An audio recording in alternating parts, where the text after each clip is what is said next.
And while talking about what's really happening in Telangana, remember that the Amit Shah fake video controversy has led to a big showdown in Telangana because Telangana Chief Minister Revanth Reddy was issued a summon. He didn't turn up personally, but he did send his legal team to appear before the Delhi police. And here's what we've picked up. Revanth Reddy has communicated to the Delhi police that the Telangana Congress Twitter account isn't controlled or handled by him. He is the Telangana Congress chief, which is why the summon was issued to him. But Revanth, through his legal team, has said very clearly that he uses only two Twitter accounts. One, the Telangana CMO, and second, his own personal Twitter handle. And that's why he didn't post anything from the Telangana Congress handle, and thereby washed his hands off this entire controversy of that doctored video of Amit Shah on caste quota being shared by the Telangana Congress. He's also sought for more time from the Delhi police to appear. At this point, if you look at the investigation, a total of 3 people have been held in this case, and this is spread across the country. Jignesh Mevani's PA, one AAP leader, Congress Samajwadi Party leaders are being questioned as we speak. So there have been multiple arrests in Telangana itself. 5 Congress leaders have been summoned. Sir, आप legal cell में भी Congress party के involve है, आपको representative बनाया गया है इस पर्टिकुलर केस में रेवंत रेड्डी को रिप्रेजेंट करने के लिए। आज उनको दिल्ली पुलिस के आगे अपीयर होना था गैजेट्स के साथ, तो क्या स्थिति है अभी, क्या सिचुएशन है यहाँ पर? हमारा लीगल सेल का चेयरमैन पूर्णम अशोक गौड़ की कंसल्टेंसी से हम ये काम पूरा कर रहे हैं। आज तक जो हुआ उसके बारे में आप पूरा मालूम है, आपको पूरा मालूम है।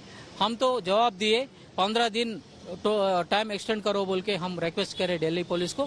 ये कुछ नहीं होना बोल के ही ये पूरा केसेस ये पिक्चर ऊपर फ्रंट लाइन में लाके पूरा सताने के लिए कोशिश कर रहे हैं। हम डरते नहीं, जरूर हम लड़ते और जो फैक्ट्स है वो पूरा वो इन्वेस्टिगेशन में बाहर आते। हम पूरा इन्वेस्टिगेशन को कोऑपरेट करने के लिए तैयार है। एलिगेशन जो है वो ये है कि INC तेलंगाना एक ट्विटर हैंडल है जिसके नाम से ये वीडियो शेयर करा गया एंड दैट इज़ व्हाट जो हमें 91 का नोटिस मिला है उसमें यही बस पूछा गया था कि वो जो ट्विटर हैंडल है वो कौन से डिवाइस से वो जो वीडियो है वो शेयर हुई है, और उस रिगार्ड में एक रिप्लाई दिया गया है रेवंत रेड्डी जी की तरफ से as a witness that he जो वो ओनर नहीं है उस ट्विटर हैंडल के, ना ही वो हैंडल करते हैं वो ट्विटर हैंडल। फेक न्यूज़ फैलाने में अगर स्वयं CM खुद काम कर रहे हैं तेलंगाना के, जबकि उनको कोई नोटिस नहीं मिला, उनको उनका नाम तक नहीं है उसमें, पर चीफ मिनिस्टर ये बात फैलाने में लगे हैं कि उनको कोई नोटिस मिला, अमित शाह जी उनको अटैक कर रहे हैं, गिरफ्तार करने वाले हैं, और एक फॉल्स नैरेटिव बना के लोगों को गुमराह करने की जो कोशिश कर रहे हैं। इसका मतलब यह है कि रेवंत रेड्डी जी डेस्परेट हैं। रेवंत रेड्डी जी एकदम दिखावे के लिए कुछ भी झूठ बोल सकते हैं, और पूरी तरह से जानकारी रखते हुए भी आज तेलंगाना की जनता को वो गुमराह करने की कोशिश कर रहे हैं। ये सरासर गलत है। सर, इस बार चुनावी मुद्दा रिजर्वेशन पर आकर अटका है। यहाँ पर एक तरफ आप कह रहे हैं कि 4% रिजर्वेशन जायज़ है, दूसरी तरफ SC ST OBC का रिजर्वेशन हटाया जाएगा अगर भारतीय जनता पार्टी सत्ता में आती है। तो इस पर केस भी हो गया है, तेलंगाना के मुख्यमंत्री पर यह चार्ज भी लग गया है, एक्यूज बनाया, नोटिस दी गई है, समन्स दिए गए उनको। इस पर क्या कहेंगे सर? तेलंगाना की सरकार कमजोर सरकार है। सरकार में रहते हुए जो बीजेपी वाले इतना अनाप शनाप बक रहे हैं, उन पर भी केस बुक करो। आप क्यों नहीं कर रहे? क्या कमजोरी का मजारा क्यों कर रही है यहाँ की तेलंगाना की सरकार? अब जहां तक रिजर्वेशन का मसला है, इनके जो कितने कैंडिडेट्स हैं, अच्छा एक आचार्य साहब ने क्या भाषण दिया जो नरेंद्र मोदी से मुलाकात की, आपके चैनल पे दिखाए कि जब धर्म संसद होगा उसमें रिजर्वेशन को हटा दिया जाएगा। हम कह रहे हैं ये तो सब नरेंद्र मोदी के चाहने वाले हैं ना। क्लैरिफिकेशन दिया जाए। अरे वो कह रहे हैं, उनके कई 2 कैंडिडेट्स ने कह दिया कॉन्स्टिट्यूशन को बदला जाएगा, 400 लाइए। हम कह रहे हैं, उनके कैंडिडेट्स कह रहे हैं ना, बीजेपी कैंडिडेट्स कह रहे हैं। तो बताइए उसमें कंट्रोवर्सी क्या है? हाँ, ये हो सकता है फ्रॉइडियन स्लिप हो सकता है, वो बोल रहे हैं। इतना झूठ है। 10 साल पहले हम लोग रिजर्वेशन दिया हुआ है, किसी का काट के किसी को दिया हम लोग। आज भी हम क्या कह रहे, हम पूरा OBC के जनता जितना भागीदार उतना ही हिस्सादार।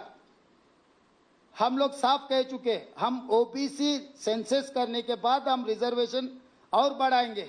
हम साफ कह रहे हैं, हमारे एजेंडा में लगा है। मोदी जी जो झूठ बात कहने के लिए कोशिश करे, कहां से आया वो सोच?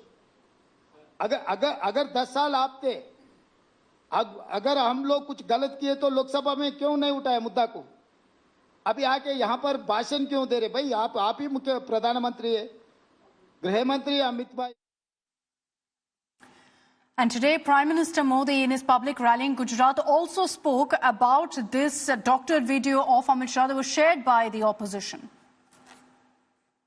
जनता के पास जाने के लिए उनकी जुबान पर सत्य नाम का शब्द नहीं है और उनकी मोहब्बत की दुकान में फेक फैक्ट्री रूप में अब काम करने लगी है। जिसे ये मोहब्बत की दुकान कहते थे, वो दरअसल फेक फैक्ट्री है। कांग्रेस के वीडियो फेक, कांग्रेस की बातें फेक, कांग्रेस के वादे फेक, कांग्रेस के नारे फेक, कांग्रेस की नीयत फेक। और लड़ना है, मोदी है, चाय वाला है, मामूली है, गरीब का बेटा है। अरे आओ ना यार, दो हाथ कर लो, हो जाए मुकाबला। ये दाल भात खाने वाला क्या करता है दिखा देगा। अरे हिम्मत है तो सामने से वार करो, ये फेक वीडियो का गेम बंद करो। कुछ पल लोगों को आप गुमराह कर पाओगे, लेकिन इसकी बहुत बड़ी सजा भी ये देश आपको देगा।